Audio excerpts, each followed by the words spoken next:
So this is, as I said in the last YouTube, and I'm making a series of YouTubes with a 2-minute break between, or maybe to get some other instruments. This is a Selmer trumpet, and it was made in 1947, 48, and it's a Saborish model, Ramon Saborish. I'm going to play some of the etudes that were dedicated to him from Marcel Bitsch later in one of these YouTubes.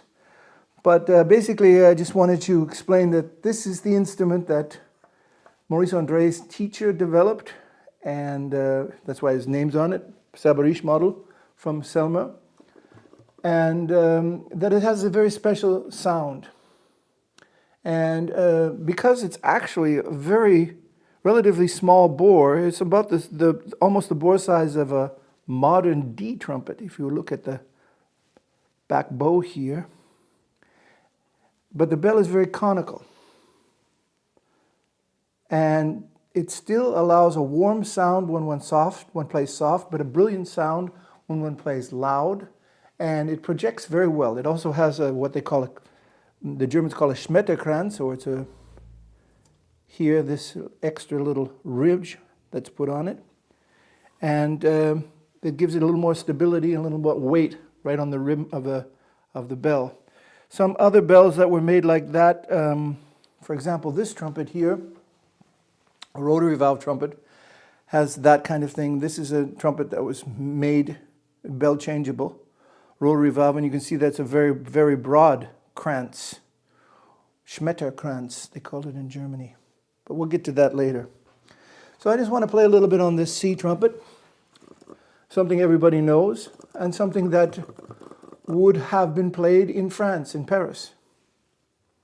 This instrument, and especially this piece, this is, everyone knows it, it's the introduction for the pictures of the exhibition, and an arrangement from original piano, 2 pianos from Mussorgsky, written by arrangement by none other than the famous Maurice Ravel, who is a very good orchestrator.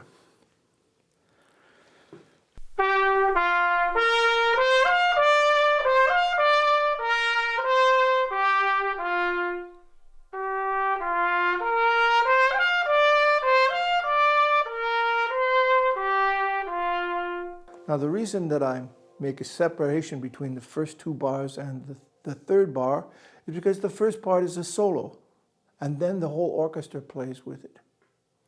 Now normally a conductor conducts this, not like the beginning of the Fifth of Mahler where he just would give the signal to the trumpet to begin. I've worked with conductors that try to conduct the beginning of the Fifth Symphony of Mahler. It's very problematic. And it's respectless to the solo trumpet. I mean, if he's going to play a solo for 10 or 15 seconds, he doesn't need a conductor to conduct him to do that. But 2 bars is another thing. What's interesting about this introduction, and it's so famous and it's so important, especially when you do a audition for an orchestra, is to understand that it's not a pickup to a 4/4 bar,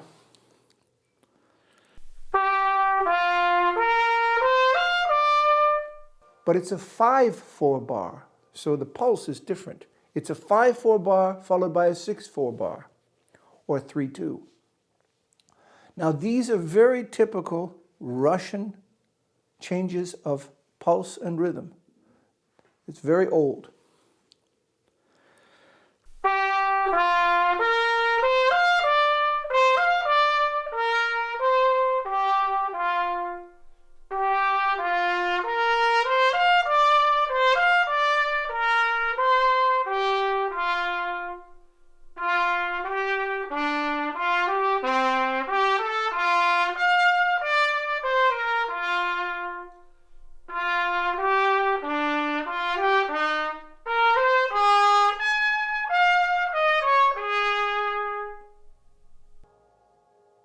Now I've put the pedal down on the piano, especially to get a little more resonance.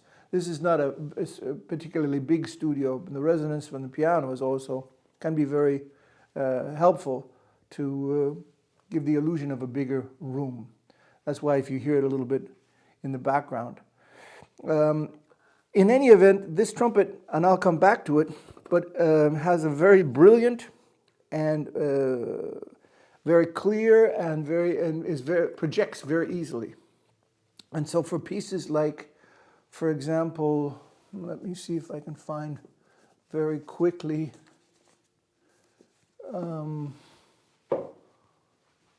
Yes, here's some French music, or some music that I spoke about before. For example, the Jolivet. No, this is the Tomasi Concerto. Tomasi Concerto was a required piece in the Munich competition in 1980 that I ostensibly won. It's interesting because 1963 they gave a first prize to a Mr. Maurice André, and in 1980 they asked me to play in the prize-winning concert with the Bavarian Radio Symphony Orchestra behind me, as like you go to the Olympics and you are the best and they invite you to, they give you a prize. But this is not a world that I would really like to live in. It's not an ideal world. You can be the best, but they still don't want to give you a first prize. And this has happened to me more than once. You can be the best in an audition, they don't want to give you the job. Why? Because they got there's some politics involved and stuff all over. And it's one of the frustrations of life. You work very, very hard, and you really, if you are a Usain Bolt and can run faster than anybody else, and say, "Oh well, but you know, with somebody else, I think it was Ben Johnson ran faster, even though he was taking anabolic, some sort of steroids and whatever, but he ran faster. But we didn't give him the prize." I don't understand. I really don't understand. I've never taken steroids. All I've done is practice the trumpet hard and long. And if you're the best and they don't want to allow you to be the best, then what was the point of doing the competition in the first place? And so anyway, in Munich, they gave me a second prize and no first prize. And a Danish guy, Christensen, very nice guy, they gave him a third prize. So when I write in my resume, I say the winner. When I played in Canada, because I'm Canadian, and was the best in the national competition or the CBC Talent Festival, and they gave me the first prize because I'm Canadian, I guess. I mean, maybe it's, again, a stranger in a strange land. You're just not treated fair. And you don't have to be black, or you don't have to be a woman to be what's it called? When someone is unfair to you. Doesn't matter. Water under the bridge. Let's get back to the C trumpet. This is a wonderful C trumpet, and Tomasi wrote this piece in 1948, which means he must have had the sound of this instrument in his ear. Henri Tomasi. It's a concerto. And I played it in the competition in Munich. And yeah, well, anyway, the beginning. The water out of it.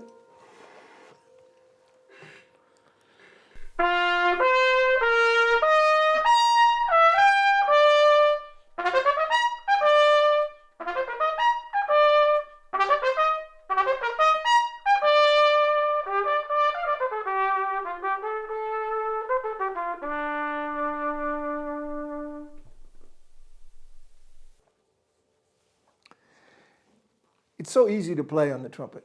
I mean, you can hear I'm taking 5 or 6 shots at it, and it gets better each time, and you don't get tired, especially if you play with the proper air. This also is a piece by Honegger, his Entrada, which was also a piece in Munich, by the way, and also in Geneva. Honegger is a Swiss composer, or was.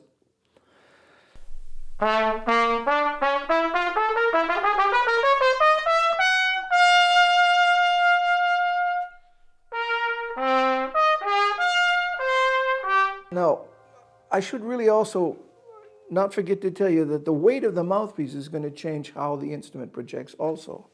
If I take a little lighter mouthpiece than this, let me see if I can find one very quickly. Here's one in my size. you're going to hear quite a difference. See, when I was developing mouthpieces or reaching for ideas and having mouthpieces made, I decided to have a middle, which I played just before, a light, and a heavy mouthpiece made so that I could try the different aspects of the projection with the mouthpiece. Now, many people don't understand that a mouthpiece a heavy mouthpiece is not a question of the weight of the mouthpiece. Basically, what you're doing is not allowing the sound to dissipate from the source here, the throat of the mouthpiece. Many standard mouthpieces have thin throats. Even this Baroque mouthpiece has a thin throat. A more massive mouthpiece allows the sound to dissipate less, so that it gets more to the bell of the instrument, or the intensity projects better. So let me just demonstrate that. I hope you can hear it. I hope the microphone is sensitive enough to you can hear the difference. First of all, I'll play a light mouthpiece.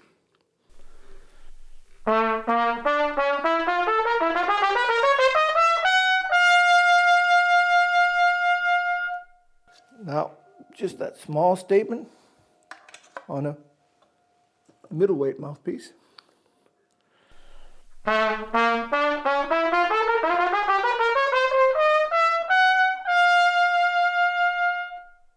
Now it has more resistance, of course.